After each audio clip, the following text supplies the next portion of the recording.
You can never underestimate a classy horse, and this is one classy guy on his day.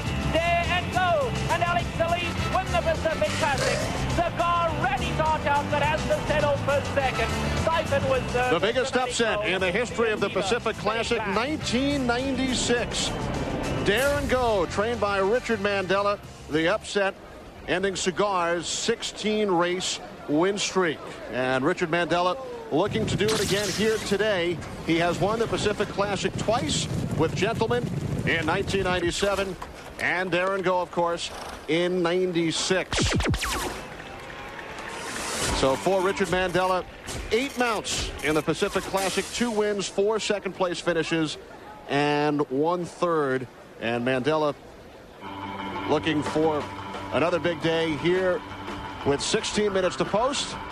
Malik, the current favorite, 7-5. General Challenge at 3-1, the second choice, and Lazy Load, Mandella's other horse, at 5-1. Now, with apologies to Bing Crosby, Ron Ellis moved from the turf over to the surf and spent some time with Mandella. Well, one of the great things about Del Mar for a trainer is we're only about 4 furlongs from the beach, and you can obviously see why they call it where the turf meets the surf. Richard, Del Mar's been good to you. 2 Pacific Classic winners. Is this kind of a race you point for every year? Well, I wouldn't point for it if I didn't have Malik and Siphon and Dare and Go and Gentleman, horses like that to compete in here, but I've been fortunate enough to have those, so I give it my best, and it's been good to me. Well, you've done a great job with those horses. Now tell me a little bit about Malik's back problem. He had a problem in May, missed a prep for the Gold Cup. What'd you do to get him over that, and how's he doing now? Well, he's doing great, but as anybody out there knows that has a chronic back problem, sometimes it bothers you, sometimes it doesn't. We do a lot of work on it with therapy machines, ultrasound, muscle stimulators, chiropractors, and sometimes we have success with it, sometimes we don't. A month before the Hollywood Gold Cup, as you say, his back went out on him, and we lost a week's training. But I'd say right now he's as good or better than I've ever seen him. Well, that's great to hear. But now he's not the only horse you have in this race. A horse called Lazy Load. Everybody just thinks he's a turf horse, but he actually finished 4th last year in this race. What kind of chances do you give him? He has a legitimate chance. Not only was he 4th in this race last year, but I think he was placed in the Classics in Argentina on the dirt as a 3-year-old before they bought him. Mm-hmm. So it's a horse that just blew out in 57-4 on the dirt. He acts like he liked it to me. Well, that sounds great. Richard, the best of luck in this race. And how about you and me grabbing a couple surfboards? We'll go catch a couple waves. I'll get my wax. Great.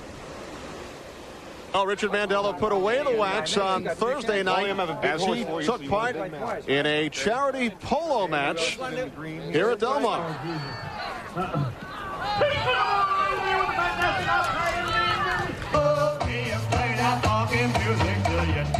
We'll return to Del Mar in just a moment as we check out some of the sights and sounds.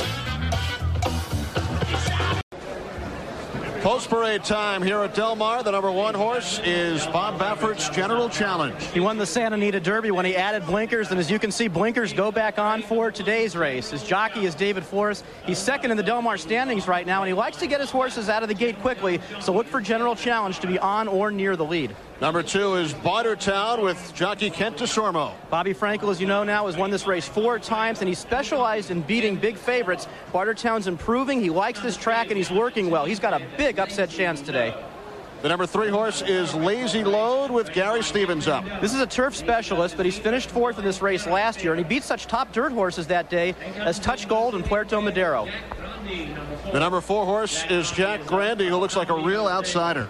This native of Brazil has raced just once in this country, finished last that day, Kenny. On paper, he certainly is overmatched, but his trainer, A.C. Avila, and his jockey, Omar Barrio, they've been known to pull off some big surprises. This would be their biggest. The #5 horse is Smile Again, purchased this week by Sid and Jenny Craig.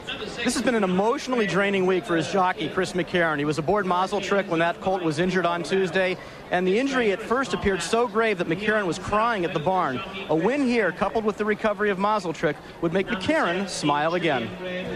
The #6 horse, Baffert's other horse, River Keen. And jockey Chris Antley, he's going to get the vote as the comeback player of the year. He won the Kentucky Derby and the Preakness with Charismatic. Yesterday, another Grade 1 win, the King's Bishop at Saratoga. The #7 horse, Malik.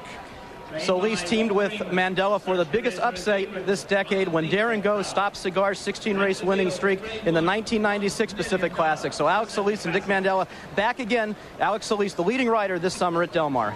And the number 8 horse, another one of the outsiders, Such Charisma. This is his first race on dirt, and he's never beaten horses of this caliber. His trainer, Walter Greenman, had surgery for a brain tumor earlier this month, but he was back at the barn a few days later. You can't keep a good man down. It'd certainly be a heartwarming story if he won, but to do so, his jockey, Lafitte Pincaille Jr., would probably have to pick up Such Charisma and carry him across the finish line. Well over 44,000 races ago in 1964, Lafitte Pincaille Jr. won his first race. As soon as he arrived in California from Panama, Pincaille began to dominate West Coast racing. His trademark has been his powerful physique and strong hands, the necessary muscle for his patented stretch moves. No rider brings a horse home better than Lafitte. Despite his West Coast dominance, Pincaille took 20 years to win his first Kentucky Derby. Now 52 years of age, Pincaille was inducted into Racing's Hall of Fame 24 years ago. And it has been thumbs up ever since. Lafitte 52 shy of tying the legendary Bill Shoemaker, hoping to win the Pacific Classic here today. A race won last year, Caton, by Freehouse. Well, Kenny, Freehouse and the rest of the horses in the Champions Series certainly gave us many moments to remember. Some of the horses here today, others waiting for another race another day, but to those horses especially who are retired or sidelined for the rest of the season, we say thanks for these memories.